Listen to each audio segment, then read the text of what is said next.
Bienvenue au foyer des couleurs.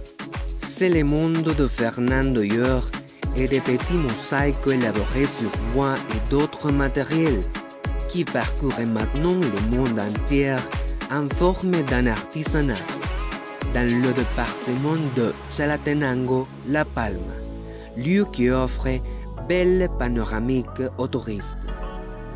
Au nord de la République d'El Salvador, contourné de vues précieuses et d'un climat agréable, se trouve la municipalité de La Palma, qui par son identité artisanale s'est retournée une municipalité en parlant artistiquement très représentatif de notre pays.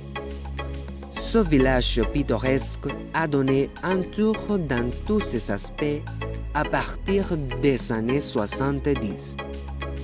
Ce changement a été conçu parce que dans cet homme, on a commencé le phénomène artisanal de Fernando Llor. Le mouvement a eu un impact non seulement dans la vie artistique, mais aussi sociale et économique de cette municipalité, puisque l'activité artisanale lui a donné sur cette zone une différente connotation. D'être une municipalité sans un profil défini, elle a passé à être ce qui est aujourd'hui, un attrait touristique qui possède le phénomène artisanal le plus représentatif d'El Salvador. La Palma possède un climat avec des caractéristiques enviables. Sa position géographique et sa topographie donnent l'opportunité de faire de diverses activités touristiques. La Palma offre aussi une bonne gastronomie grâce à l'influence des entrepreneurs de la zone. Et par cela, il est facile de trouver de diverses ganguettes typiques, des restaurants, des cafés accueillants et des hôtels.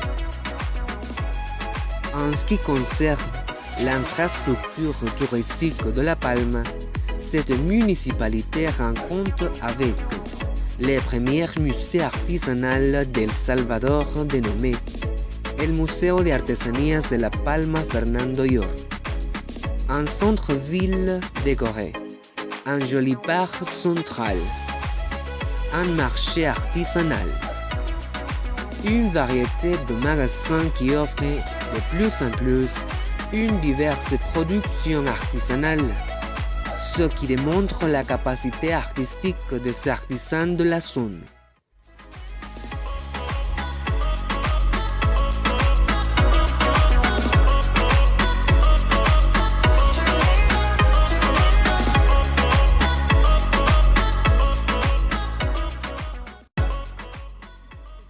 Porque era un pueblo, así un pueblo que no era muy, como le dijera, las tareas eran agrícolas, el comercio era muy poco, la ganadería, la siembra de maíz, frijoles, así, ¿verdad? En esta zona, entonces no había otra fuente de empleo. Y gracias a que él nos dio la oportunidad de comenzar a trabajar la artesanía, pues como ahora en la actualidad hay más o menos alrededor de unos 80 talleres. Nos ha tocado llevar exposiciones de artesanía a otros países, los cuales no creen que es pintado a mano, sino que creen que es una calcomanía que se pega y eso lleva un proceso. La Palma est une municipalité qui a tout pratiquement, en parlant de tourisme. C'est La Palma, c'est ses gens, sa culture et sa tradition. Si vous avez l'opportunité de visiter la partie nord du pays, n'oubliez pas de visiter la municipalité de La Palma.